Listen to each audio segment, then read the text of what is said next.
ਖਬਰਾਂ ਦੀ ਸ਼ੁਰੂਆਤ ਕਰੀਏ ਸ਼ਰਮਾ ਜੀ ਪੰਜਾਬ ਦੀ ਇਸ ਵੇਲੇ ਸਭ ਤੋਂ ਭਿਆਨਕ ਤੇ ਵੱਡੀ ਤਰਾਸਦੀ ਤੋਂ। ਗੱਲ ਕਰੀਏ ਹੜ੍ਹਾਂ ਦੀ। ਕਹਿੰਦੇ ਪੂਰੇ ਪੰਜਾਬ ਦੇ ਵਿੱਚ ਹੜ੍ਹ ਨੇ, ਹਾਲਾਤ ਵਿਗੜ ਚੁੱਕੇ ਨੇ ਤੇ ਇੱਕ ਜੇ ਖਬਰ ਦੇ ਉੱਤੇ ਗੌਰ ਕਰੀਏ ਤਾਂ ਉਹ ਖਬਰ ਜਿਹੜੀ ਹੈ ਉਹ ਪੰਜਾਬ ਦੇ ਵਿੱਚ 24 ਮੌਤਾਂ ਹੜ੍ਹਾਂ ਦੇ ਕਰਕੇ ਹੋਣ ਦਾ ਵੀ ਦਾਅਵਾ ਕਰਦੀ ਹੈ ਜੀ। ਜੀ ਬਿਲਕੁਲ ਹਾਲਤ ਕਾਫੀ ਵਿਗੜੇ ਹੋਏ ਨੇ। ਆਪਾਂ ਲਗਾਤਾਰ 7 ਤੋਂ 8 ਜ਼ਿਲ੍ਹਿਆਂ ਦੇ ਹਵਾਲੇ ਨਾਲ ਇੱਥੇ ਭਿਆਨਕ ਹੜ੍ਹ ਆਇਆ ਤੇ 12 ਜ਼ਿਲ੍ਹੇ ਜਿਹੜੇ ਪੂਰੀ ਤਰ੍ਹਾਂ ਪਾਣੀ ਦੀ ਮਾਰ ਹੇਠ ਸੀ। ਆਪਾਂ ਉਹਨਾਂ ਦੇ ਹਵਾਲੇ ਨਾਲ ਲਗਾਤਾਰ ਪਿਛਲੇ ਹਫ਼ਤੇ ਖੰਡ ਤੋਂ ਗੱਲ ਕਰਦੇ ਆ ਰਹੇ ਹਾਂ। ਜਿਹੜੀ ਜਾਣਕਾਰੀ ਸਾਡੇ ਕੋਲ ਹੈ ਉਹ ਅਜੇ ਤੱਕ 8 ਦੇ ਕਰੀਬ ਮੌਤਾਂ ਦੀ ਹੈ ਪੰਜਾਬ ਦੇ ਵਿੱਚ, ਔਰ 11 ਤੇ 9 ਸਾਲ ਦੇ 2 ਜਵਾਕ ਵੀ ਨੇ। ਇਸ ਤਰ੍ਹਾਂ 3 ਤੋਂ 4 ਬੰਦਿਆਂ ਦੇ ਲਾਪਤਾ ਹੋਣ ਦੀ ਖਬਰ ਹੈ। ਹਾਂ, ਮਤਲਬ ਕਿ ਇਸ ਜ਼ਿਲ੍ਹਿਆਂ ਦੇ ਵਿੱਚ ਅਜੇ ਵੀ ਜਿਹੜੇ ਲੋਕ ਫਸੇ ਨੇ, ਜਿਨ੍ਹਾਂ ਤੱਕ ਮਤਲਬ ਰੈਸਕਿਊ ਨਹੀਂ ਕੀਤਾ ਗਿਆ ਜਾਂ ਉਹ ਅਜੇ ਵੀ ਛੱਤਾਂ ਤੇ ਬੈਠੇ ਨੇ। ਪਰ ਵੱਡੀ ਤਾਦਾਦ ਦੇ ਵਿੱਚ ਇੱਕ ਦਿਨ 'ਚ 4-4, 5-5 ਹਜ਼ਾਰ ਬੰਦੇ ਨੂੰ ਫੌਜ, NDRF ਦੀਆਂ ਟੀਮਾਂ, ਨਿੱਜੀ ਸਹਾਇਤਾ ਦਲ, ਆਪ ਲੋਕ ਉਹ ਆਪਣੇ ਦਮ ਤੇ ਕੱਢ ਕੇ ਲਿਆ ਰਹੇ ਨੇ। ਕਿਤੇ ਕਿਤੇ ਸਰਕਾਰ ਦਾ ਕੋਈ ਨੁਮਾਇੰਦਾ ਰੜਕ ਜਾਂਦਾ, ਦਿਖ ਜਾਂਦਾ ਅਫਸਰ ਅਧਿਕਾਰੀ, ਪਰ ਜੀ ਸ਼ਿੱਦਤ ਸਰਕਾਰੀ ਪੱਧਰ ਤੇ ਅਜੇ ਵੀ ਕਿਤੇ ਨਜ਼ਰ ਨਹੀਂ ਆਈ। ਪਰ ਜਿਹੜਾ ਫਿਕਰ ਹੈ ਹੁਣ, ਫਿਕਰ ਇਹ ਹੈ ਕਿ ਜਿਹੜਾ ਪਾਸਾ ਬਚਿਆ ਸੀ, ਹੈ ਨਾ, ਇਹ ਆ ਪਟਿਆਲੇ ਵਾਲੀ ਬੈਲਟ ਜਿਹੜੀ, ਜਿੱਥੇ ਪਟਿਆਲੇ ਵੀ ਲਗਾਤਾਰ ਹੜ੍ਹ ਹਮੇਸ਼ਾ ਮਾਰ ਕਰਦਾ ਰਿਹਾ। ਇੱਥੇ ਤਾਂ ਅਕਸਰ ਇਹ ਮਤਲਬ ਕਿ ਆਪਾਂ ਪਿਛਲੇ ਸਾਲਾਂ 'ਚ ਵੀ ਇੱਕ ਦੋ ਵਾਰ ਦੇਖਿਆ ਕਿ ਵੱਡੇ ਹੜ੍ਹ ਨੇ ਮਾਰ ਕੀਤੀ ਹੈ ਤੇ ਉਹ ਇੱਕ ਵਾਰ ਫੇਰ ਖਤਰਾ ਪੈਦਾ ਹੋ ਗਿਆ। ਘੱਗਰ ਬਹੁਤ ਮਾਰ ਕਰਦਾ ਜੀ। ਘੱਗਰ ਦੇ ਵਿੱਚ ਜਦੋਂ, ਬਿਲਕੁਲ ਘੱਗਰ ਦੇ ਵਿੱਚ ਜਦੋਂ ਪਾਣੀ ਆਇਆ, ਖਾਸ ਕਰਕੇ ਸੁਖਨਾ ਲੇਕ ਦੇ ਫਾਟਕ ਗੇਟ ਜਦੋਂ ਖੋਲੇ, ਉਹਦੇ ਨਾਲ ਚੰਡੀਗੜ੍ਹ ਦੇ ਮੋਹਾਲੀ ਦੇ ਨਾਲ ਲੱਗਦੇ ਪਿੰਡਾਂ 'ਚ ਪਾਣੀ ਦਾਖਲ ਹੋਇਆ। ਘੱਗਰ ਦਾ ਵੱਡਾ ਵਹਾਅ ਹੋਇਆ ਤੇ ਜੇ ਇਸੇ ਤਰ੍ਹਾਂ ਪਾਣੀ ਦਾ ਚੱਲਣ ਰਿਹਾ ਤਾਂ ਸੰਗਰੂਰ ਤੱਕ, ਗਾਂਹ ਤੱਕ ਇਹਦੀ ਮਾਰ ਪੈਣੀ ਜੀ। ਇੱਧਰ ਹਰਿਆਣਾ ਦੇ ਵੀ ਅੰਬਾਲਾ ਦੇ ਉਹਦੇ ਨਾਲ ਦੇ ਲੱਗਦੇ ਪਿੰਡਾਂ 'ਚ ਕੱਲ ਹੀ ਪਾਣੀ ਦਾਖਲ ਹੋ ਗਿਆ। ਠੀਕ ਹੈ। ਇਹ ਵੀ ਹੁਣ ਇਹ ਅਸਰ ਦਿਖਾਉਣ ਲੱਗਿਆ ਆਪਣਾ ਹੜ੍ਹ। ਪਰ ਮੈਂ ਇੱਕ ਹੋਰ ਪਹਿਲੂ ਤੋਂ ਜੇ ਮੈਂ ਦੇਖਾਂ ਤਾਂ ਮੈਨੂੰ ਕਾਫੀ ਤਕਲੀਫ ਹੋਈ। ਠੀਕ ਹੈ ਜੀ। ਪ੍ਰਵੀਨ ਜੀ, ਪੰਜਾਬ ਪਿਛਲੇ 8-10 ਦਿਨਾਂ ਤੋਂ ਹੜ੍ਹ ਦੀ ਮਾਰ ਹੇਠ ਹੈ। ਆਪਾਂ ਲਗਾਤਾਰ ਇਹਦੇ ਉੱਤੇ ਗੱਲ ਕਰਦੇ ਆ ਰਹੇ ਹਾਂ। ਮੁੱਖ ਮੰਤਰੀ ਸਾਹਿਬ ਵਿੱਚੋਂ ਗਾਇਬ ਸੀ, ਬਾਅਦ ਚੋਂ ਆਏ, ਚਲੋ ਆ ਕੇ 2 ਦਿਨ ਭੱਜ ਨੱਠ ਜੀ ਦਿਖਾਈ। ਕੱਲ ਨੇ ਮੀਟਿੰਗ ਬੁਲਾਈ, ਅਧਿਕਾਰੀ ਸੀ, ਮੰਤਰੀ ਸੀ, ਸੰਬੰਧਿਤ ਵਿਭਾਗਾਂ ਦੇ ਨੁਮਾਇੰਦੇ ਸੀ, ਸਾਰਾ ਕੁਝ ਸੀ। ਹਦਾਇਤਾਂ ਕਰਤੀਆਂ, ਧਰਤੀ ਤੇ ਜਾ ਕੇ ਕੰਮ ਕਰੋ, ਗਰਾਊਂਡ ਤੇ ਕਰੋ, ਇਹ ਕਰੋ, ਉਹ ਕਰੋ। ਕੱਲ ਸਾਡਾ ਸਾਰਾ ਮੀਡੀਆ ਇਸ ਨੂੰ ਐਮਰਜੈਂਸੀ ਮੀਟਿੰਗ ਦੱਸਦਾ ਰਿਹਾ। ਠੀਕ ਹੈ ਜੀ। ਪਰ ਮੈਂ ਇਹਨੂੰ ਐਮਰਜੈਂਸੀ ਮੀਟਿੰਗ ਨਹੀਂ ਮੰਨਦਾ। ਐਮਰਜੈਂਸੀ ਮੀਟਿੰਗ ਹੁੰਦੀ ਹੈ ਕਿ ਪਹਿਲੇ ਦਿਨ ਤੁਹਾਨੂੰ ਪਤਾ ਲੱਗਿਆ ਕਿ ਪੰਜਾਬ ਦੇ ਖੇਤਾਂ 'ਚ ਪਾਣੀ ਆਉਣ ਲੱਗਾ।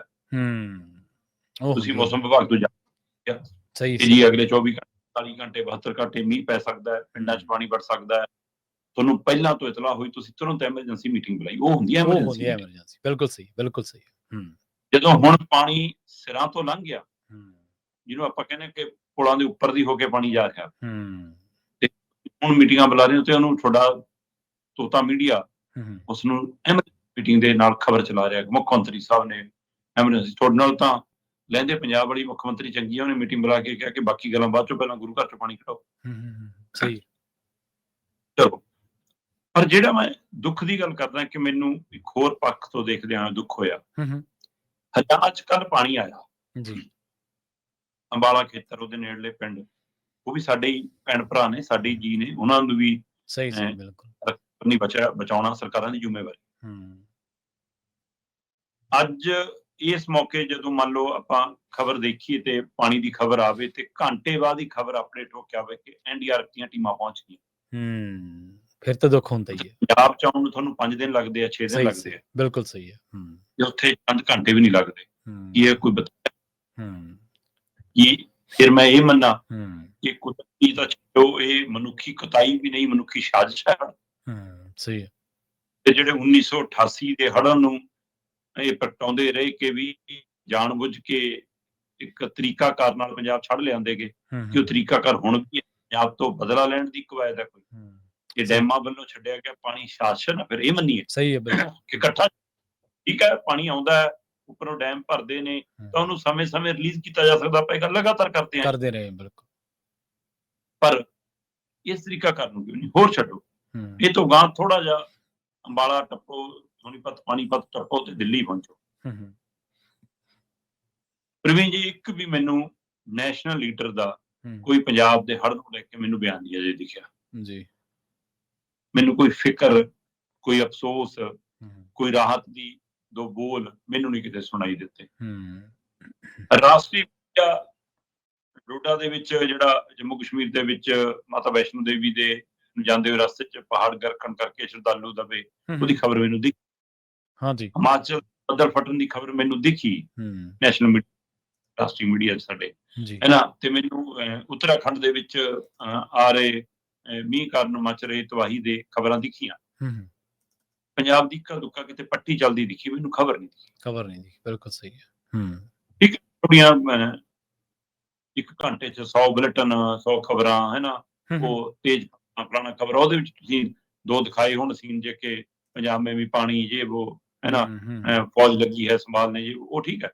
ਪਰ ਤੁਸੀਂ ਵੱਖਰੇ ਤੌਰ ਤੇ ਪੰਜਾਬ ਦੀ ਸਥਿਤੀ ਦੱਸੀ ਨਾ ਕਿ 3 ਲੱਖ ਏਕੜ ਤੋਂ ਵੱਧ ਪੰਜਾਬ ਦੇ ਖੇਤ ਡੁੱਬ ਚੁੱਕੇ ਨੇ। ਉਹ ਖੇਤ ਜਿਹੜੇ ਤੁਹਾਡੇ ਭੜੋਲੇ ਭਰਦੇ ਨੇ, ਜਿਨ੍ਹਾਂ ਦੇ ਸਹਾਰੇ ਮੋਦੀ ਜੀ ਤੁਸੀਂ ਮੁਫ਼ਤ ਆਟਾ ਦਾਲ ਵਾਲੀਆਂ ਵੋਟਾਂ ਪੱਕੀਆਂ ਕਰਦੇ ਹੋ, ਸਹੀ ਹੈ।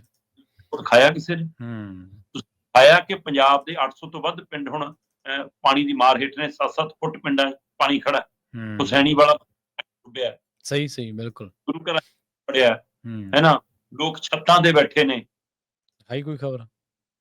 ਕਿਉਂ ਦਿਖਾਈ ਨਹੀਂ? ਕੀ ਮੰਨੀ ਇਹਦੇ ਪਿੱਛੇ? ਸਹੀ ਹੈ ਬਿਲਕੁਲ। ਕੀ ਐਮਓ ਹਾਊਸ ਤੋਂ ਕੋਈ ਨਿਰਦੇਸ਼ ਹੈ ਕਿ ਇਹ ਦਿਖਾਉਣਾ ਨਹੀਂ? ਇਹ ਵੀ ਦੇਸ਼ ਵਿਰੋਧੀ ਪ੍ਰੋਗਰਾਮ ਹੈ ਕਿ ਹਾਂ ਹੜ੍ਹ ਆਉਣਾ ਵੀ ਸਹੀ ਗੱਲ ਹੈ, ਖਬਰ ਨਹੀਂ? ਕੀ ਬਿਲਕੁਲ। ਮੰਨੀ ਇਹਦੇ? ਮੈਂ ਇਸ ਨੂੰ ਪੀੜ ਨੂੰ ਮਹਿਸੂਸ ਕਰਦਾ ਕਿ ਕੇਂਦਰ ਦਾ ਇਹ ਰਵੱਈਆ ਵਤੀਰਾ ਪੰਜਾਬ ਪ੍ਰਤੀ ਸਹੀ ਨਹੀਂ ਹੈ। ਔਰ ਪੰਜਾਬ ਸਰਕਾਰ ਵੀ ਗੋਗੜੂਆਂ ਤੋਂ ਮਿੱਟੀ ਝਾੜ ਰਹੀ ਹੈ। ਕਿਹੜਾ ਡਰ ਹੈ ਉਹਨੂੰ ਕੇਂਦਰ ਦਾ, ਕਿਹੜਾ ਭੈ? ਇਹ ਤੁਸੀਂ ਆਵਾਜ਼ ਚੁੱਕ ਕੇ ਇਹ ਵੀ ਨਹੀਂ ਕਹਿ ਪਾ ਰਹੇ ਕਿ ਇਹਨੂੰ ਕੁਦਰਤੀ ਰਾਸ਼ਟਰੀ ਆਫਤ ਐਲਾਨਿਆ ਜਾਵੇ।